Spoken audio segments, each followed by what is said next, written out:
Mr. Revolução, quadrinho publicado aqui no Brasil pela editora Panini. Ele é escrito pelo Michele Maziero e desenhado pelo Matteo Cremona, Alessio Avalone e Emiliano Mammucari.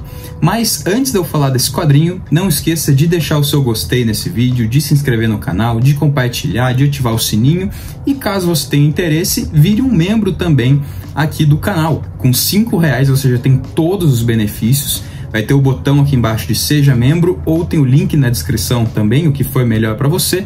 Mas com R$5 você já tem o grupo no WhatsApp para a gente ficar conversando sobre quadrinhos, acesso antecipado aos vídeos e, eventualmente, participações em lives e em sorteios, além de poder escolher também algumas das minhas leituras, que eu coloco isso lá no grupo do WhatsApp. Mas caso você tenha interesse de ser um membro do canal, entra aí que você já vai conferir tudo certinho. Mas agora falando do quadrinho, apesar de já ter saído o vídeo sobre Almanac Mr. No volume 1 da editora 85, que vai estar aparecendo aqui caso você tenha interesse, esse aqui foi o meu primeiro contato com o Mr. No. E eu sempre achei que ele seria um personagem chato, né? Eu não tinha interesse em ler ele.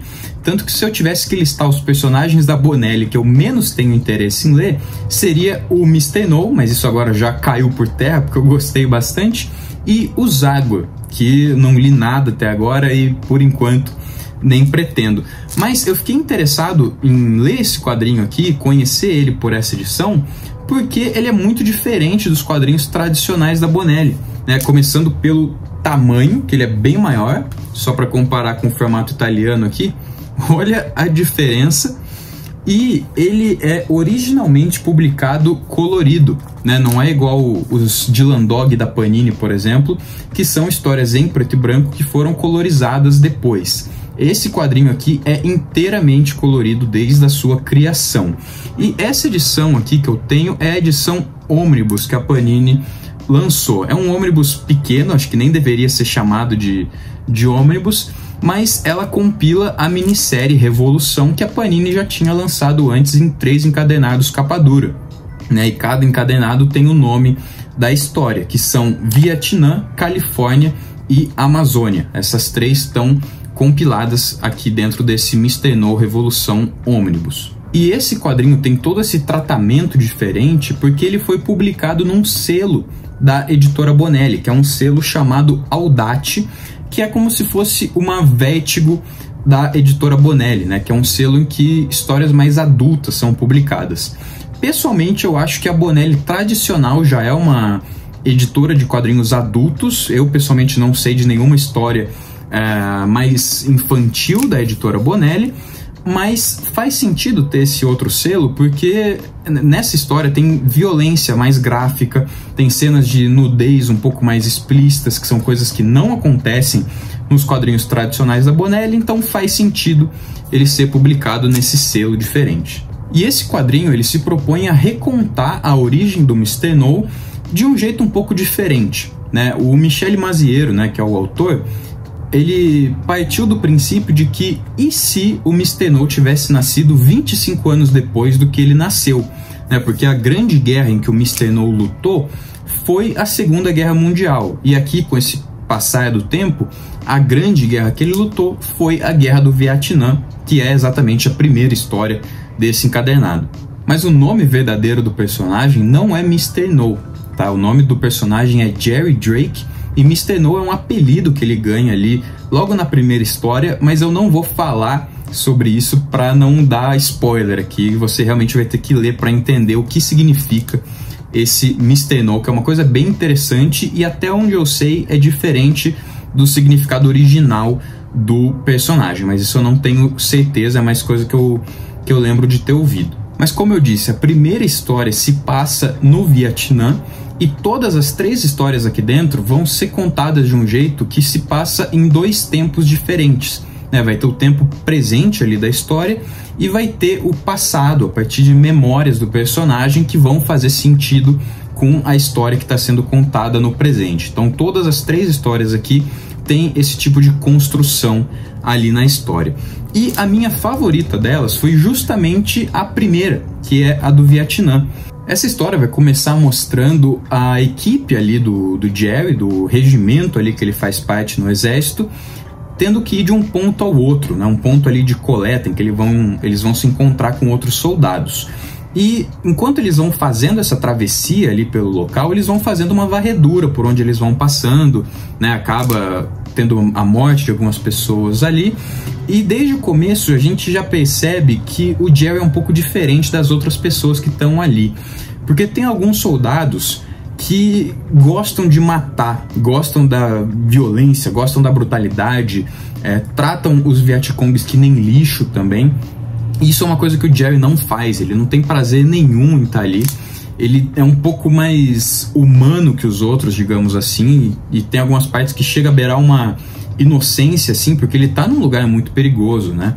E essa inocência dele, em alguns pontos, vão acabar metendo ele em algumas enrascadas e ele vai ter que se virar para sair delas. E essa história serve muito bem como apresentação do personagem, porque é a partir dela que a gente vai ver todo o trauma que ele carrega dessa guerra, de todas as atrocidades que ele viu, de todas as coisas bizarras e horríveis que aconteceram ali, de todos os amigos que ele viu morrer também. É tudo muito gráfico e vai servir muito pra gente entender a motivação dele nas próximas histórias também.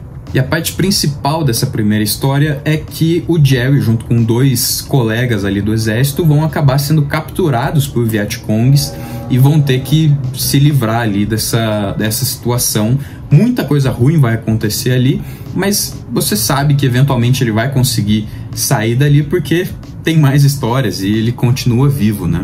Mas a parte que se passa no passado nessa história vai mostrar como o Jerry foi pra guerra. E a gente vê que ele não queria lutar de jeito nenhum, ele estava fazendo de tudo para fugir do alistamento militar, ele não queria lutar, ele não queria estar lá, mas por um motivo ou outro ele vai acabar indo, né? Porque no presente ele tá no Vietnã e a gente vai ver como isso aconteceu. E parte dessa história do passado também vai mostrar a relação do Jerry com uma namorada que era viciada em heroína, e é uma parte muito doída na leitura, tem algumas cenas muito pesadas, muito fortes, assim, que infelizmente a gente sabe que é normal, né, as pessoas com esse vício horrível, e a gente vai ver a ruína dela ali, mas tem algumas partes bem chocantes, bem tocantes, assim, que pode fazer algumas pessoas até derramar algumas lágrimas. Já a segunda história, que é a Califórnia, vai se passar diretamente depois dos acontecimentos ali da Guerra do Vietnã, né? Eles saíram do Vietnã, voltaram para os Estados Unidos e o Jerry vai ter que seguir a sua vida ali. E ele começa a namorar a irmã de um amigo dele que também estava no exército, né? Esse amigo acabou voltando completamente deteriorado, digamos assim. Ele pisou numa mina e não tem mais as 2 pernas. E a gente vai ver também o desenvolvimento dele, da aceitação dele, desse fato que aconteceu com ele. É bem bacana essa parte. E essa história se passa num momento ali da história dos Estados Unidos em que o racismo estava em alta, digamos assim. É uma época em que ainda tinha ônibus só para as pessoas negras, escola só para as pessoas negras. Os gays também estão sofrendo muito nessa época. A gente vê várias cenas de violência contra os gays e parece que nem a polícia tá ligando para eles. A polícia é extremamente racista, a polícia é extremamente homofóbica, e a gente vai vendo essa ruína da sociedade americana ao longo dessa segunda história, que eu achei bem interessante. E durante a história, o Jerry vai ficar amigo de um professor que ele é negro e ele tá totalmente envolvido ali na causa negra, ele quer que isso pare, ele tá tentando ajudar a favor disso, né? E ele tem alguns amigos que são envolvidos no Partido dos Panteras Negras, e esse professor pede ajuda pro Jerry para ajudar 2 mulheres ali que são membros dos Panteras Negras, né? E elas estão sendo acusadas de matar um policial, elas estão sendo acusadas de assassinato, e não foram elas que cometeram esse assassinato, só que como todo mundo ali era extremamente racista, elas iam acabar sendo condenadas. Então, como o Jerry pilota avião, ele pede ajuda para que ele leve essas 2 mulheres até um outro lugar em que elas ficariam seguras. E eu gostei muito da parte dessa história que se passa no passado. Eu gostei mais até do que a parte do presente, porque vai mostrar como o Jerry aprendeu a pilotar avião. né? A gente vê que ele, bem novinho, fugiu de casa, ele apanhava muito do tio, né? Ele morava com o tio e com a tia, e a tia, vendo que não conseguia fazer nada por ele e que uma hora ou outra o tio ia acabar matando ele de tanto bater no Jerry, ela coloca ele num ônibus e fala assim, ó, se vira que qualquer lugar é melhor do que aqui. E ele acaba parando numa cidadezinha muito pequena, muito rural, chamada Paradise. E chegando nessa cidadezinha, ele é ajudado por um homem. Esse cara dá comida pra ele, dá um lar pra ele, fala que ele pode ficar ali na casa o tempo que for preciso. E esse cara, ele tem uma empresa de táxi aéreo, e aos poucos ele começa a ensinar o Jerry a pilotar aviões. Só que ao longo desse tempo, o Jerry se apaixona pela filha desse cara, né? E não é uma coisa secreta, esse cara aceita super bem a relação do Jerry com a filha dele. Só que se eles não estão presentes, eles não estão juntos no presente, a gente sabe que alguma coisa ali deu errado, e é justamente isso que a gente vai ver também ao longo dessa parte que se passa no passado. Eu achei muito interessante essa parte. E a terceira história, que se chama Amazônia, vai se passar no Brasil, vai se passar em Manaus, e ela é a mais fraquinha das três, na minha opinião. Essa história vai girar em torno do Jerry, né, do Mr. No, ajudando uma mulher que aparentemente está correndo perigo, ela está sendo perseguida por algumas pessoas, e essa mulher ela está tentando encontrar alguma coisa dentro da floresta amazônica que pode gerar uma fortuna muito grande. Mas várias pessoas também estão atrás desse tesouro que ela descobriu existir ali na floresta amazônica. Então vai ter bastante ação ao longo dessa parte.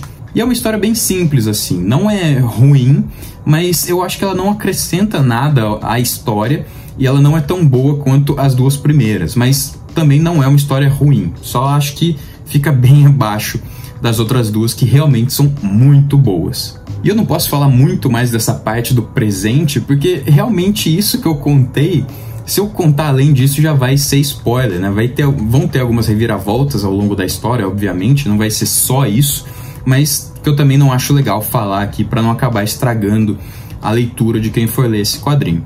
Mas a parte do passado dessa história vai mostrar como que o Mr. No acabou indo até o Brasil, né? Vai mostrar ele ajudando um cara russo que diz saber de um lugar ali dentro da floresta que tem muitos diamantes, uma mina de diamantes, só que esse lugar é comandado por uma tribo indígena que não aceita bem a presença de homens brancos ali, então vai ter todo esse caso ali com os índios nessa parte do passado. Essa parte é bem interessante, bem melhor que a parte do presente dessa parte. E os desenhos, as três histórias são muito bonitos, os três desenhistas mandam muito bem, e eu gostei muito realmente de todos, e gostei muito das cores, né? Porque, como eu disse, é um quadrinho originalmente colorido, pensado já com as cores, não é um quadrinho colorizado depois, e isso faz toda a diferença aqui para essa história. Ela tem um colorido lindíssimo, principalmente nas partes da guerra, né, que tem aquela floresta tropical no Vietnã,